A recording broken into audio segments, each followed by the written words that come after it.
Good afternoon, everybody, and welcome. It's my pleasure to introduce to you our presenter, Kathleen Renner, LSW. Kathleen Renner is a licensed social worker with significant clinical experience working in the mental health and substance abuse fields. Embarking on a new aligned path as a nutritional education trainer, and after undergoing further training with Dr. Furman and his clinical team, Ms. Renner has developed a specialty in food addiction counseling. She has worked in both inpatient and outpatient settings, motivating individuals to improve their health. Kathleen has worked with addiction in all age groups and in various settings, including individuals and groups. She has seen how food addiction, as severe and profound as drug addiction, can adversely affect a person's life and their loved ones, and knows the steps you need to take to recover. Today, Kathleen will discuss food addiction and how it can affect your overall health and emotional well-being. Ladies and gentlemen, Kathleen Renner. Hi, my name is Kathleen Renner. I'm really excited to be here with you all today to discuss a very important topic of food addiction and emotional eating. Food addiction affects so many different people all around the world and can be easily treated with the right nutrition and the right support. Let's first go over the definition of addiction. Addiction is a compulsive physiological need for and use of a habit-forming substance such as heroin, nicotine, or alcohol, which is characterized by tolerance and by well-defined physiological symptoms upon withdrawal. If we replace heroin, nicotine, or alcohol with food, then the definition of food addiction would be the compulsive physiological need for and use of a habit-forming substance such as sugar, salt, oil, which is characterized by tolerance and by well-defined physiological symptoms upon withdrawal. Some signs and symptoms of food addiction are continuing to make poor food choices despite the health risks and consequences. For example, are you suffering from diabetes and you are continuing to eat high sugar foods despite the negative health consequences? Or do you have hypertension and you continue to eat high salted foods? Preoccupation with food, food preparation, or meals. Are you always thinking about the next meal, obsessing over when you're going to eat next? Trying over and over again to stop eating too much and failing? Promising yourself no food after a certain time and breaking that constantly? Are you feeling guilty about what you're eating and how much you're eating?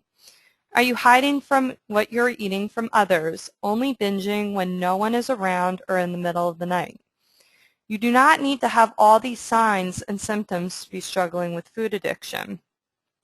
A common theme is people who are addicted to food will continue to eat despite negative consequences, such as weight gain or damaged relationships. And like people who are addicted to drugs or gambling, people who are addicted to food will have trouble stopping their behavior even if they want to or have tried many times to cut back. Let's now talk about the science behind food addiction. Experiments in animals and humans show that for some people, the same reward and pleasure centers of the brain that are triggered by addictive drugs like cocaine and heroin are actually also activated by food, especially highly palatable foods. Highly palatable foods are foods rich in sugar, fat, and salt. Just like addictive drugs, highly palatable foods trigger feel-good brain chemicals such as dopamine. Once people experience the pleasure associated with increased dopamine transition in the brain's reward center, they quickly feel the need to eat those foods again and again.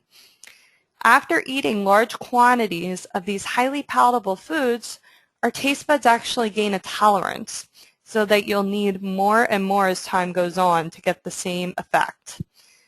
The really good news is that you can actually detox your taste buds and get them back to their original state.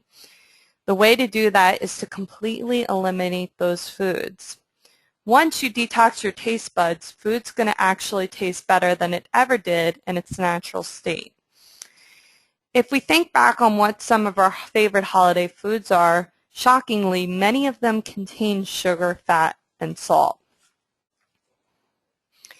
Some common triggers associated with binging on those highly palatable foods are work, family, parties, the holidays, stress, vacation, and boredom, just to name a few.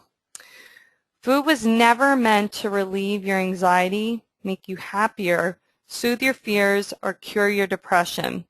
Food is only meant to fuel our body and to give us the energy to get done what we need to in the day. Any intense emotion, event, or feeling can actually set us up for a binge. Shockingly, even good emotions such as happiness, excitement, etc. can set us up for a binge. A lot of you may ask, how do I stay committed during the holidays? There's so many different triggers, events, and emotions that occur during the holidays, it can be really hard to stay on track. My recommendation is to have life moments, not food moments. Many of you may ask, what do I mean by that? For example, say you're invited to someone's home for a party or even just a dinner. I recommend bringing your own food to share with them. That way you stay on track and you can also teach your friends about this lifestyle and how good the food can actually taste. I also recommend preparing a special and delicious nutritarian feast for you and your family. You can always find healthy nutritarian alternatives to your old standard American diet holiday foods. That way you're not going to lose the nostalgia and the memories surrounded by your old foods because you're replacing them with new healthy ones.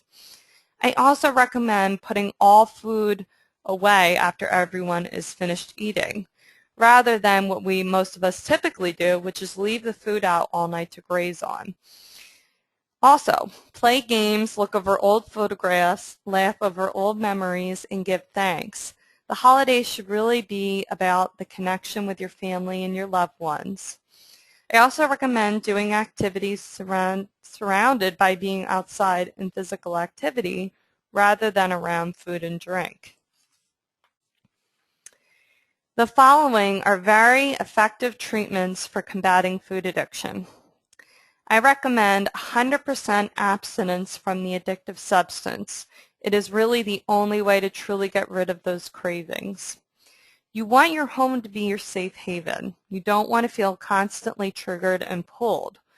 So if possible, I recommend getting rid of all standard American diet food. No one wants to feel triggered in their own home. If this is impossible due to other family members, I recommend creating safe cabinets for you that will be the only cabinets that you use. Also, find a support buddy who has been a successful nutritarian for at least a year. They can be a wonderful support and guide for you. Also, participate in our online member center. There are so many women and men all around the world who are trying to beat their addiction just like you are. They have the best tips, suggestions, and guidance. We really need to be more mindful when we're eating.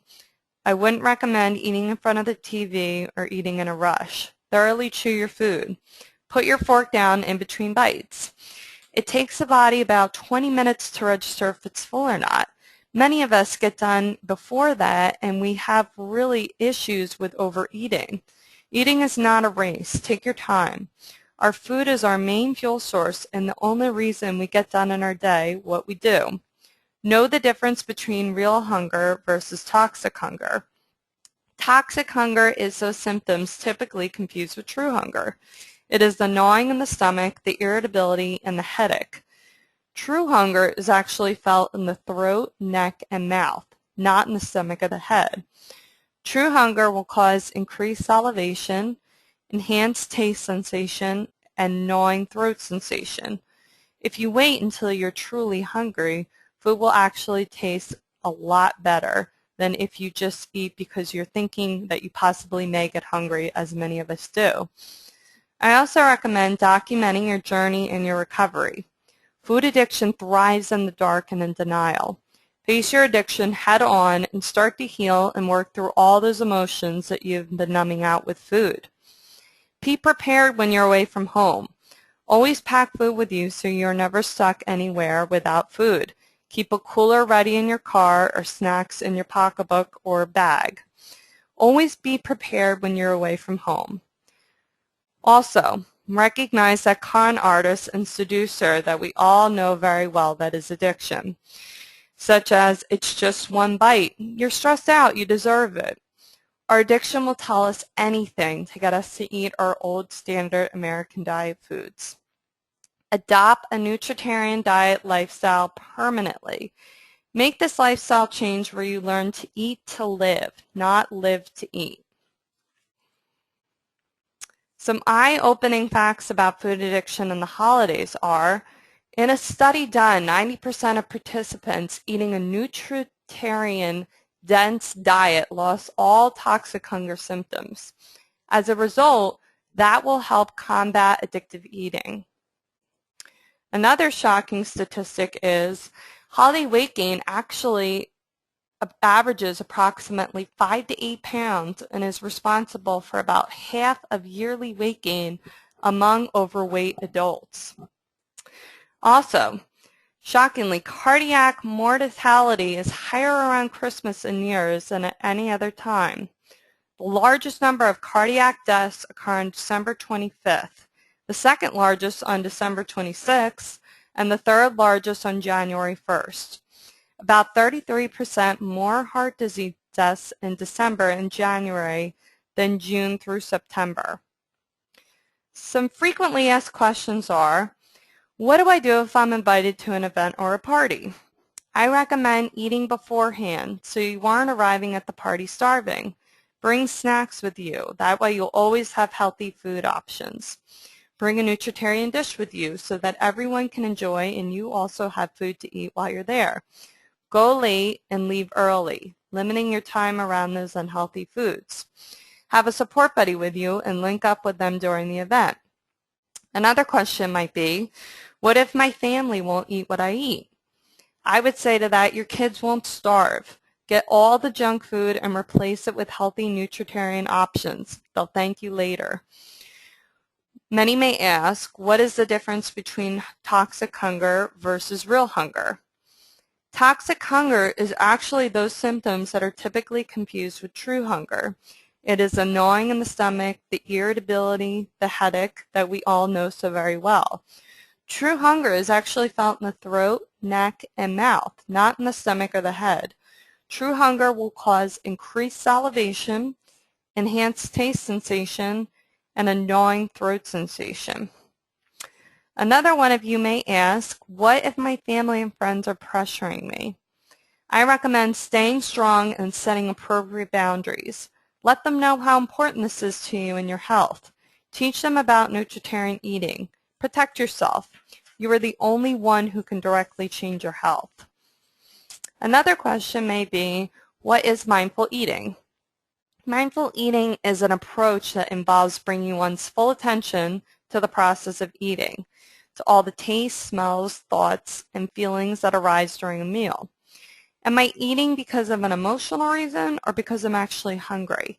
The key here is to be mindful at all times. Take the time out to stop and think. Does my body actually need this? Why am I eating this? Is it just because I'm so sad and stressed out? It has been a pleasure to talk to you today about the very important topic of food addiction and how it affects so many people around the holidays. That's all the time that we have and all the questions. So thank you so much, Kathleen, for taking the time out in our busy holiday season here. And thank you, everybody, for attending, and we will be back next year. Thank you.